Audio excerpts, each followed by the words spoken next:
Hello everyone, we continue where we left off and leave Norseman and head south for the coast to the city of Esperance. After picking up supplies and getting the tips from the visitors centre, we head back east towards Cape Le Grand. Once in the park, we head towards the Duke of Orleans Bay, where we found a camping spot at the tip of the beach in front of Table Rock. Because we had time to kill, we head up Table Rock, which is on the 105 islands within the bay. We of course built another rock tower before heading back down towards the car for dinner. On the way, we did notice some shapes moving around in the bay, but we pushed them to the back of our minds as we braved the stretch of water back to the mainland. As dark shapes closed in on us, we made our walk, and we got an introduction to some shovel-nosed sharks swimming around in the shallows, searching for crabs in the sand. As the sun set, we enjoyed dinner on the beach before calling it a night. We woke early and with a plan to visit the most beautiful beach in the world for 2023, Lucky Bay, with its picture-perfect white sands and crystal clear waters. We parked up on a private stretch about 200 or so meters from the nearest person, which is pretty good considering the beach's reputation. We pulled out the awning and then hit the waves. Then we lounged around and soaked in the sun, although definitely a bit too much. After Lucky Bay, we did the 2-minute drive to Hellfire Bay, which is another stunning beach, similar to Lucky Bay, however no car access, so it's calmer and nicer if you're walking along it. After a day spoilt by lush beaches, we drove down the coast for an evening in a free camp just outside Fitzgerald National Park.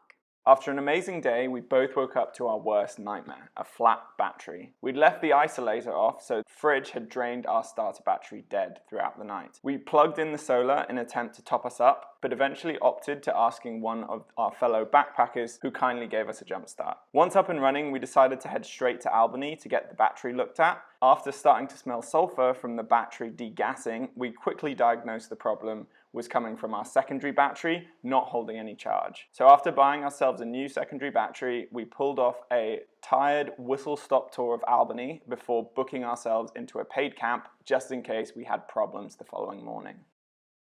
We were up and out for a day of hiking. We passed the king of balancing rocks so far, which Oscar loved. This was just before the climb to the Granite Skywalk. We chose the clamber to the top of Castle Rock, which had handles to help you along the way and a ladder with the final ascent before you get to enjoy the brilliant views towards the coast. We were reminded that on the walk back, a snake is never too far away. Leaving this behind, we made our way to Sterling Ranges to climb Bluff Knoll. This was a 3-kilometer hike with 600-meter elevation, and it was hot. There were beautiful views all along the way, but we powered on to try and hit our own target return time of 2 hours. Once at the top, we gave ourselves a sit down and a snack and enjoyed the views from the highest point in the southern half of WA. Then we hurried back down, finishing just over 2 hours as we hopped back into the car. Keen for lunch, we drove the scenic drive through the middle of the park, admiring the mountains. We saw a wedge-tailed eagle, then found a lovely public gas barbecue where we made cheese toasties. We made our way to a truck stop with free hot showers to wash off the dust from the day and called it a night. We woke up early and head back into Albany to check out the Australia Day festivities. In the morning, the Mayor of Albany had come down to give out certificates of citizenship. There were kites, beach games, large puppets, and live music. After exploring the fair, we treated ourselves to a very English breakfast in the local pub before heading out to The Gap, which is a channel in the granite cliffs which was filled with white waters crashing up against them. We also wandered down for a look at the bridge before heading off to find a spot to spend the evening. We ended up finding a lovely spot just outside of the town of Denmark along the Hay River for the evening as we relaxed after a busy day surrounded by the local residents. As the night rolled in, we got to meet one of Australia's carnivorous marsupials, the bandicoot, as he was looking for his dinner in the leaf litter. We woke up a little late, so we made a mad dash to Madfish Bay. This was a nice cove protected by a small island, which we paddled out to and had a swim in the calm waters. Then we moved over to Green Pool, enjoyed choc tops from an ice cream van, which I'd never tried before, and then enjoyed some snorkeling. We saw a stingray and a variety of good-sized fish. Next was Elephant Pools, which got its name from the elephant-like granite rocks scattered in the shallows. Finally, we ended the day at Waterfall Beach, which, as you can probably guess, has a waterfall. This is where we rinsed off the salt and admired the sand, ending a lovely day at the seaside. The next morning, we head inland to the Yarra forests to go and marvel at the tingle trees. And what trees they are. These prehistoric gargantuan trees provided an incredible backdrop as we wandered around and learned about this ancient forest. On our journey, we came across the imaginatively named giant tingle tree, which, as its name suggests, has a circumference of a whopping 24 meters. There were rather amusing pictures in the shelter of a whole caravan, including horses, all sheltering under the tree, from when the forest was extensively used for its timber. Although it may not look like it, these trees are still alive and have evolved to have the densest wood, meaning the tree can continue to survive even after its middle has been burnt out. Our next stop was Circular Pools, which was a nice, peaceful little lake where we took a moment to relax before we head off for lunch at a beach down the coast from Cape Lerwin Lighthouse, and then off to our next free camp at Rooney's Bridge, where we met some more furry friends. We spent the day at every bakery and cafe in Margaret River for research purposes. No, we were of course looking for jobs, and after the long day of job hunting, we found a spot to camp just out of town. The next morning, we had agreed to meet up with some of my Australian family for some lunch before meeting the furrier side of the family shortly after. Say hello to Bilbo and Poppy. We enjoyed a tour of the city before popping into the supermarket, tempted by some home comforts in the not-so-international aisle, before calling it an evening with black cockatoos keeping us company in the garden. We did a bit of recording with some help from Bilbo.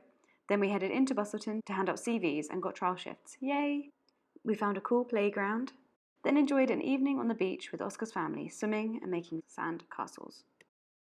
For our final day in Bunbury, Simon offered to take us out on the boat to try our luck at crabbing and meet the famed Bunbury dolphin. We prep the crab nets and head out amongst the boats to drop off our nets, before heading out across the bay where we didn't have to wait long before we started to spot our first dolphins. After a while, these curious creatures came right over to say hello, so without wasting too much time, I'd hopped in to say hello back.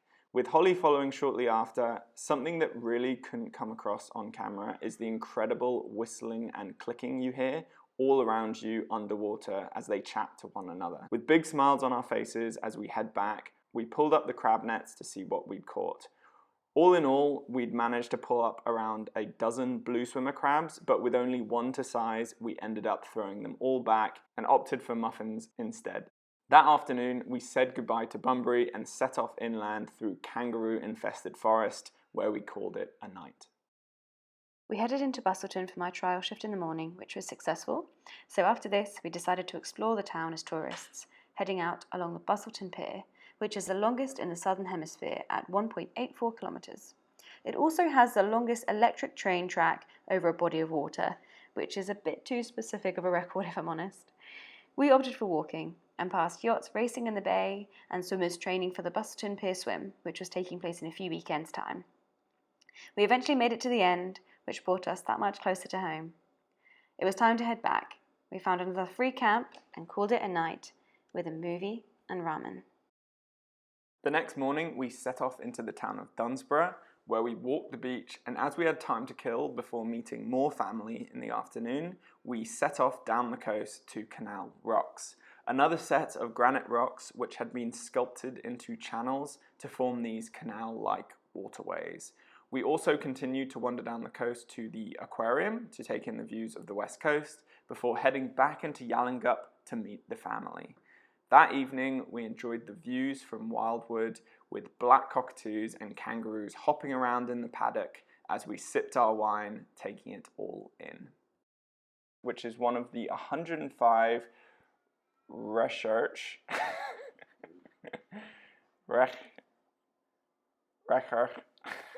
What the heck?